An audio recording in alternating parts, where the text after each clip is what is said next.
¿Arriba van a hablar?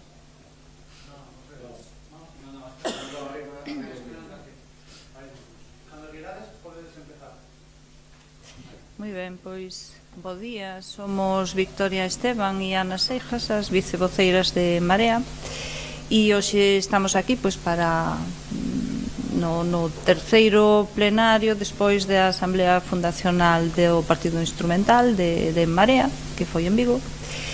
E, bueno, pois temos varias ponencias agora pola mañá.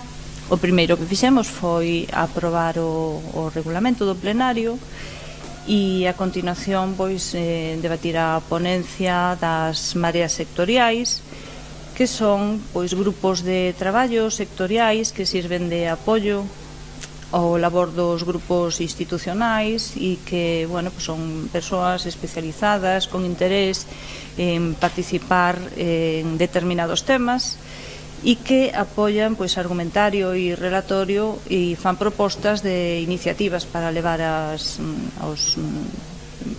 representación institucional. Despois, a continuación, pois, bueno, fixemos un stop, fixemos un paro para participar nas movilizacións. Isto vos lo vai contar agora Ana. Nada, bueno, pouco máis que decir hasta este momento, simplemente pois que estamos moi contentas de poder celebrar hoxe este terceiro plenario, de volver a abrir a organización a todas as inscritas, de estar todas xuntas como é o noso xeito de facer as cousas, participando e construindo. Comentaba Victoria que ata este momento só tratamos o tema do regulamento e das mareas sectoriais.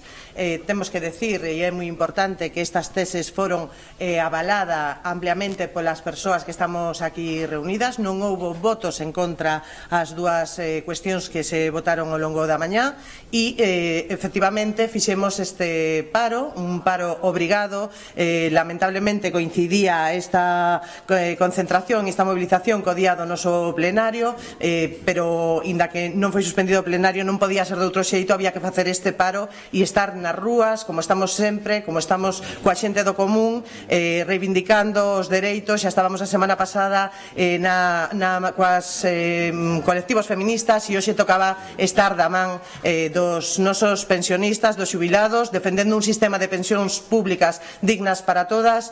E acabamos de chegar agora e agora continuaremos con dúas cuestións políticas. Se vai a definir a liña política de Marea en dúas cuestións moi importantes para nós, como son o tema das infraestructuras, que vivimos nun país que está totalmente desvertebrado, donde a Xunta de Galicia non é quen de conseguir que as infraestructuras sirvan para que o país avance, e como é o tema do debalo demográfico, que, como sabedes, é unha das cuestións fundamentais que está a debate en este momento dentro da nosa organización e que, dende o noso punto de vista, o que estamos en un momento de implosión demográfica que, coincidindo tamén co que falamos de infraestructuras, o que pon de manifesto é a incapacidade do Goberno da Xunta de Galicia para artellar este país.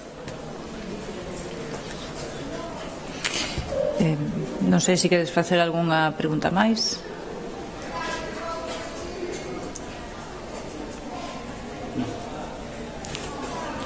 Moi ben, pois moitas gracias. Vémonos logo. Gracias.